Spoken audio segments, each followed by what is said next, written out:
Deus, cumprimento os irmãos com a paz do Senhor.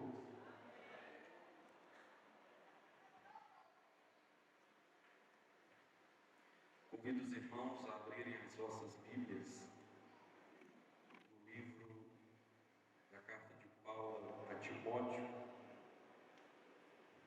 1 Timóteo, capítulo 4, versículo 1, 2, 3, 4 e 5. Nós iremos fazer um breve comentário sobre esse texto. Eu convido a igreja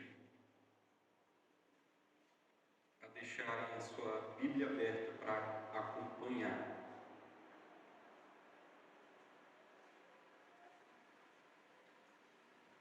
Glória a Deus. Os irmãos que encontrou, diga amém. 1 Timóteo, capítulo 4, versículo de número 1 a seguir, e diz assim: Mas o Espírito expressamente diz que nos últimos tempos apostatarão alguns da fé, dando ouvidos a espíritos enganadores e a doutrinas de demônios, pela hipocrisia de homens que falam mentiras, tendo cauterizado a sua própria consciência, proibindo o casamento e ordenando a abstinência dos manjares que Deus criou para os fiéis e para os que conhecem a verdade, a fim de usarem deles como ações de graça. Porque toda criatura de Deus é boa e não há nada que rejeitar, sendo recebido com ações de graças, porque pela palavra de Deus e pela oração é santificada. Glória a Deus. Queridos irmãos, esse texto pela qual nós lemos aqui nesta noite, eu irei falar de alguns detalhes sobre as sutilezas, as artimanhas que Satanás utiliza para com a Igreja de Cristo. Porém, nesse texto também, Deus, através do seu Espírito Santo, deixa algumas admoestações a Paulo de como a igreja deve vencer essas artimanhas. Paulo, nesta carta a Timóteo, ele traz uma instrução como forma também de exortação pela qual Timóteo estava vivendo. Esta não é uma carta dirigida a uma igreja, mas a um pastor. Por isso ela se encontra entre as chamadas cartas pastorais. Daqui nós podemos extrair diversas lições para a igreja. Na sua primeira carta a Timóteo, Paulo escreve sobre um grande alerta que o Espírito Santo de Deus dava à igreja. Por isso ele diz no versículo de número 1, o Espírito expressamente diz.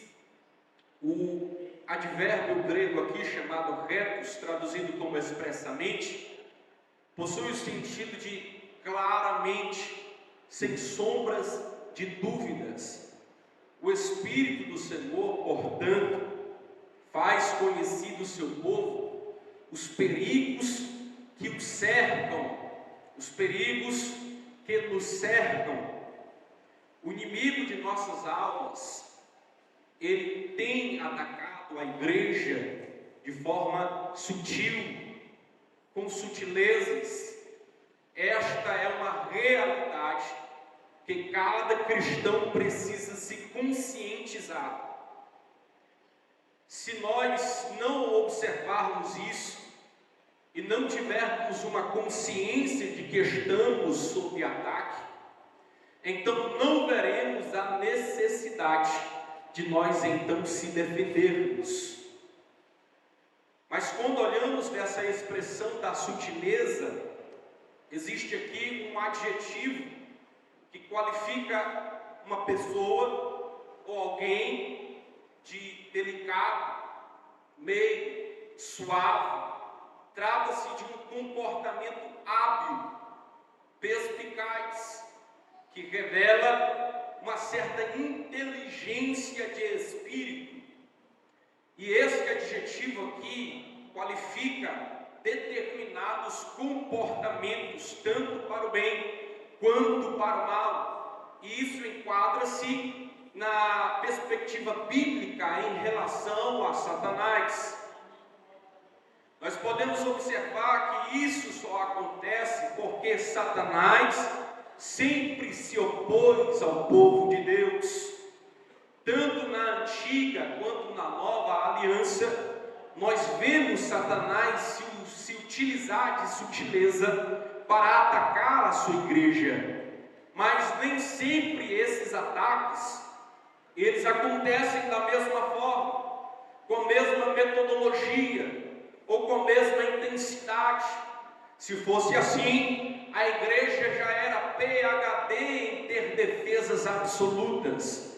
Eis então a necessidade de entendermos e compreendermos a forma que ele tem trabalhado para vir com sutileza e ataque para com a sua igreja.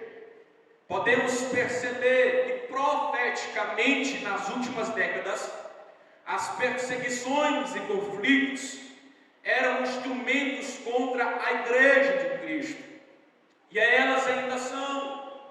Porém, em tempos modernos, isso tem acontecido de modo bastante diferente, de forma mais sutil. Um exemplo disso é a normalização do comportamento e práticas contrárias à fé cristã sendo distribuídas dentro da igreja.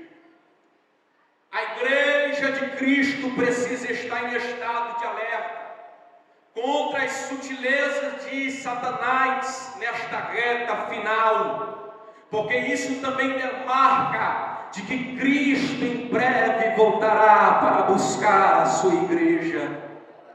Os maiores inimigos da igreja são também seres sobrenaturais. Nesse sentido, nós podemos então dizer que a natureza deste ataque, ele também é espiritual.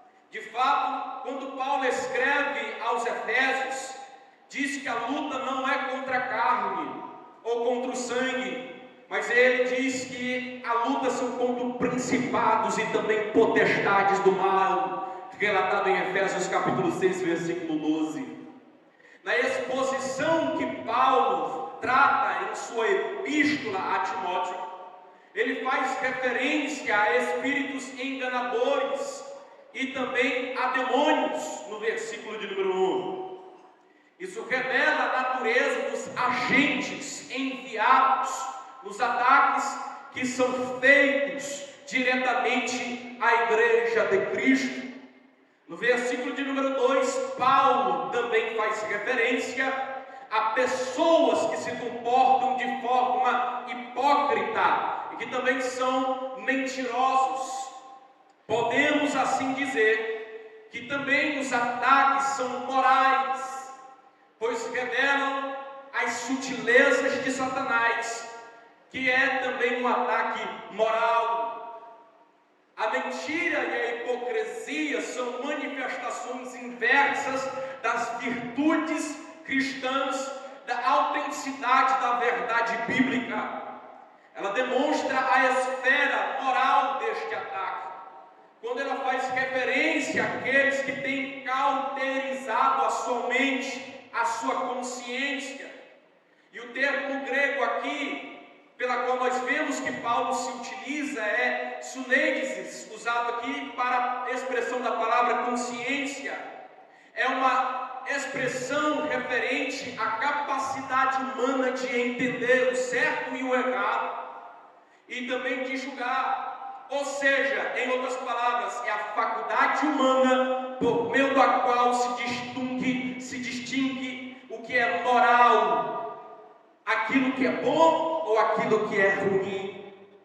Uma consciência que se apresenta cauterizada torna-se agora insensível para julgar entre o certo e o errado. entre o sagrado e o profano. Uma coisa que ele deixa claro é que muitos desses ataques são realizados por pessoas que se tornam aliados de Satanás. Paulo mostra que ele acontece também na esfera religiosa. Por isso Paulo diz, no versículo de número 1, apostatarão alguns da fé. Não resta dúvida que o apóstolo se refere a cristãos professos que sucumbiram ao ataque de Satanás, e o que é pior, pois estão a serviços dele. Esse texto deixa claro que os inimigos principais do Evangelho também surgem dentro da igreja. Não é de se admirar que as pessoas que mais causam escândalo e danos ao Evangelho sejam aqueles que já lutaram nas trincheiras contra o mal. Uma das coisas que se esperava profeticamente na última era que surgiria heresias e falsos mestres. Esses falsos mestres que tinham chegado também na igreja de Éfeso, e Timóteo enfrentava essa dificuldade. A forma em que considerava os ensinos falsos nessa passagem é algo que deve nos fazer pensar, porque hoje na era moderna pela qual nós vemos tanto líderes como membros de igrejas sendo utilizado com discursos fajonhos nas redes sociais para empregoarem com os cristãos, propagando doutrinas estranhas e também trazendo contrariedade ao Evangelho, distorcendo assim a palavra de Deus, em busca de fama, em busca de recursos humanos. Muitos dessas discussões ganham força nas redes sociais, mas ao invés de apontarem para Cristo, apontam para a prosperidade fácil, apontam para milagres automáticos, ou até para o próprio homem em si. Eles visam a alta imagem. Isso é reflexo direto do que Paulo diz no texto: espíritos enganadores, que Paulo advertiu a Timóteo, e também nos alerta a sermos vigilantes para não sermos seduzidos por mensagens que soam bonitas demais, mas estão longe de verdade bíblica. A cada semana surgem nos noticiários escândalos envolvendo líderes e membros religiosos que em público aparentavam santidade, mas em secreto viviam em lamentação de pecado. Isso gera descrédito ao Evangelho diante da sociedade. Irmão, quero vos frisar e fazer pensar que essa descredibilidade faz com que pessoas não sejam alcançadas pelo Evangelho. A mentira e a corrupção, a hipocrisia são sutilezas que Satanás se utiliza para destruir a confiança das pessoas, para olharem para Cristo e olharem para o Evangelho. O cristão precisa viver de forma íntegra em todo o tempo, lembrando que a luz não combina com as trevas, porque Deus não é complacente com o pecado.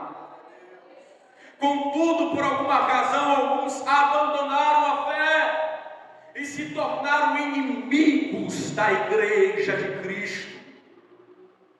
Irmãos, pasmem, porque isso é uma profecia que a Bíblia revela, que nos últimos dias serão assinalados por um aumento de cada vez maior de uma iniquidade no mundo, um colapso nos padrões morais e multiplicações de falsos crentes e falsas igrejas dentro do reino de Deus. Esses tempos serão espiritualmente difíceis e penosos para aqueles que são verdadeiramente servos de Deus, aqueles que são remanescentes remanescentes, quem realmente experimentou o poder de Deus na vida, eles não podem ser levados por opositores. Palavras persuasivas não vão conquistá-los, porque eles estão olhando para Cristo, eles estão olhando para o alvo, que é Cristo Jesus.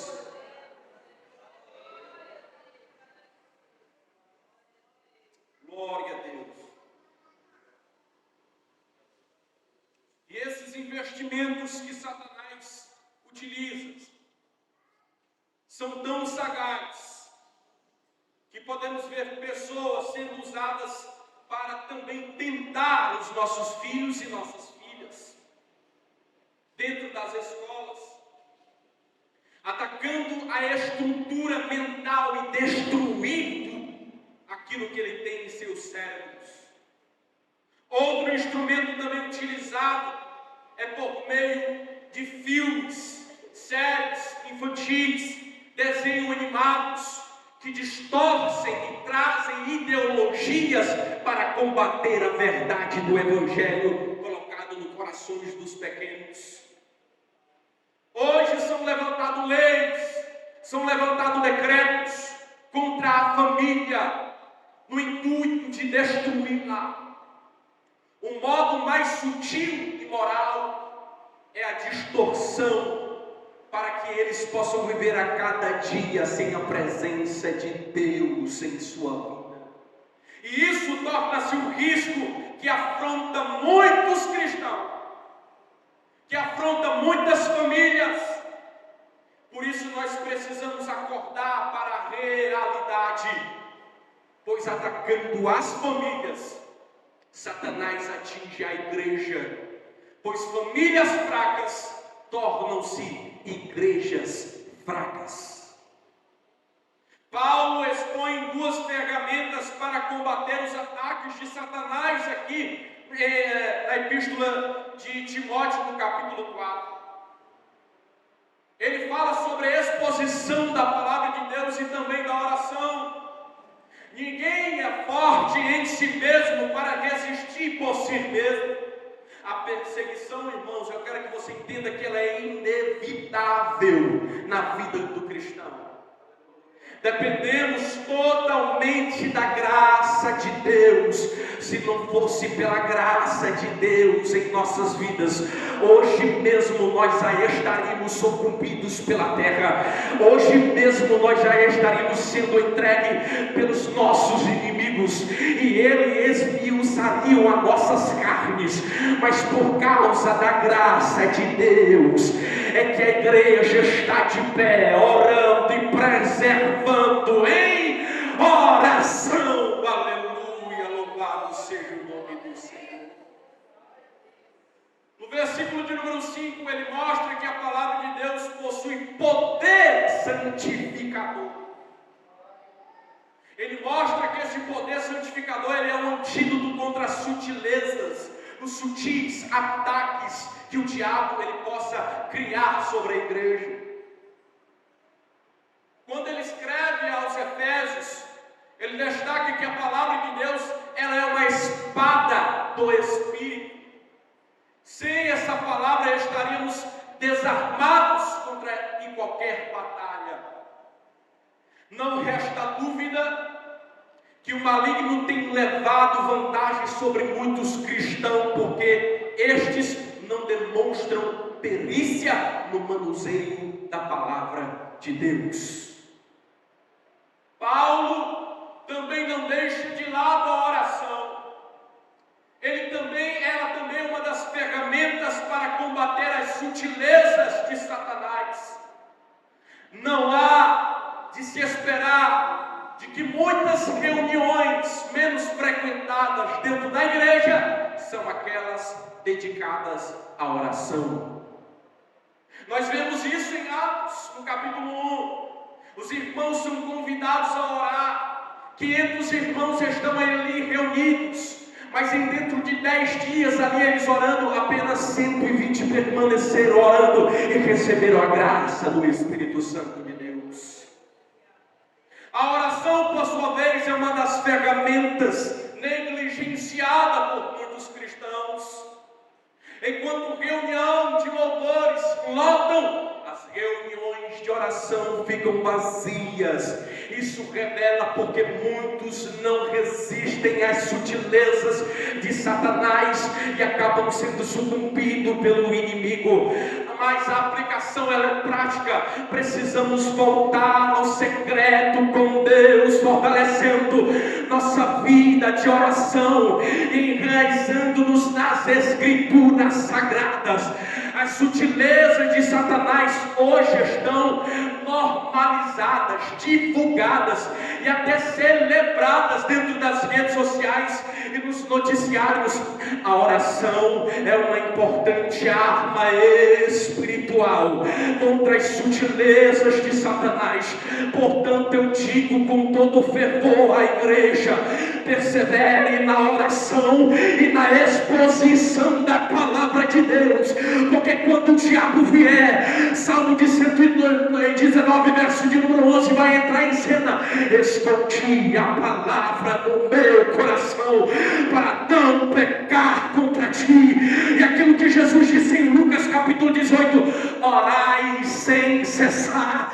Aquele que ora sem cessar, ele sente a necessidade de Deus, ele tem fome de Deus. Aquele que busca a Deus é porque ele está necessitado da presença de Deus. Aleluia. Oh, glória a Deus, louvado seja o nome do Senhor. Em meio às sutilezas que Satanás usa contra a igreja, precisamos lembrar que só em Cristo está a salvação. Em meio a esses ataques, a apostasia no meio da igreja restaurará ainda mais a graça e será derramado mais poder para aqueles que se mantiverem firmes na fé original pela qual foi entregue. Quanto mais eles surgirem, mais a igreja vai receber graça. Irmão, entenda isso. Quanto mais o maligno se afrontar contra a igreja, mais a igreja vai receber poder do Espírito de Deus. Aleluia. Deus nos deu o seu Espírito Santo, que revelou a sua palavra, e hoje nós conhecemos a Cristo através dessa revelação, e nós entendemos que a oração é uma ferramenta necessária para resistirmos ao engano. Isso fortalece a nossa fé e nós venceremos o nosso inimigo. Sem o Espírito Santo não tem como ter vida espiritual. Somente nele teremos vitória e esperança para chegarmos até o fim. Sem a palavra de Deus, nós distanciaríamos da verdade do autor desta tão grande revelação que ele nos deu. Sem a oração, ficaremos vulneráveis às tentações do inimigo e perderemos a presença de Deus. Fique de pé que eu já vou encerrar.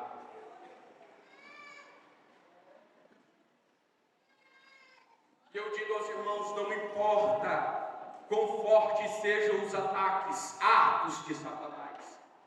Em Cristo temos armas poderosas para resistir e vencer o mal.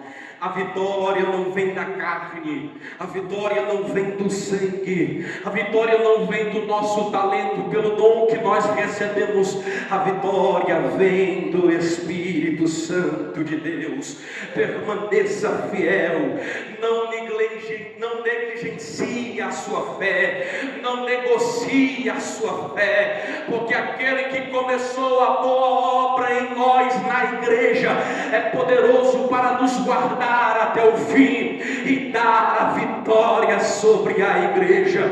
O inimigo pode até tentar enganar, mas a última palavra ela vem do Senhor, e em Jesus nós somos mais do que vencedores. É o que o salmista Davi ele diz: o inimigo vem por um caminho, mas se Deus está conosco, por 7 ele fugirá. Quantos creem nesta promessa? Levanta a mão e glorifique a Deus nesta noite. Aleluia, glória a Deus. Queridos, esta é a palavra que eu trago como despertamento à igreja. A oração e a palavra de Deus, ela é um instrumento necessário para o cristão, e que nós possamos vencer os nossos inimigos através da exposição da palavra e através da oração. Aleluia. E eu agradeço a oportunidade em nome de Jesus. Queridos, feche os teus olhos. Pense em Jesus agora. Você tem um momento para falar com Deus nesta noite. Nós temos mil motivos para glorificar e exaltar a Ele. Meu Deus, meu Pai, nesta noite quero te dar graças, Senhor, pela Tua misericórdia que tem se estendido em nossas gerações. Senhor, se não fosse pela Tua graça, pelo Teu poder, se não fosse, Senhor, pela Tua misericórdia, nós estaríamos sucumbidos pelos nossos inimigos. Talvez nós teríamos sido tragados, ó Pai, pelos que nos cercam, pelaquele inimigo, Senhor, de nossas almas, que tenta nos tirar da Tua presença. Mas, Pai, nesta noite eu te peço, Deus de glória, fortalece, Senhor, mais a nossa fé. Senhor, abre as janelas dos céus e derrama tão grande poder sobre a Tua igreja, para que quando sairmos, Senhor, para pregoar a Tua palavra, o Evangelho seja manifestado com poder, e aqueles que ouvem, Senhor, possam ver a manifestação e a glória do Teu poder, e saber que Tu és Deus. Senhor, que a Tua igreja receba renovo, que Tua igreja receba força espiritual, que não venhamos, Pai, se desanimar, Pai, diante das afrontas de Satanás, para a glória e exaltação do Teu santo nome, em nome de Jesus. Amém.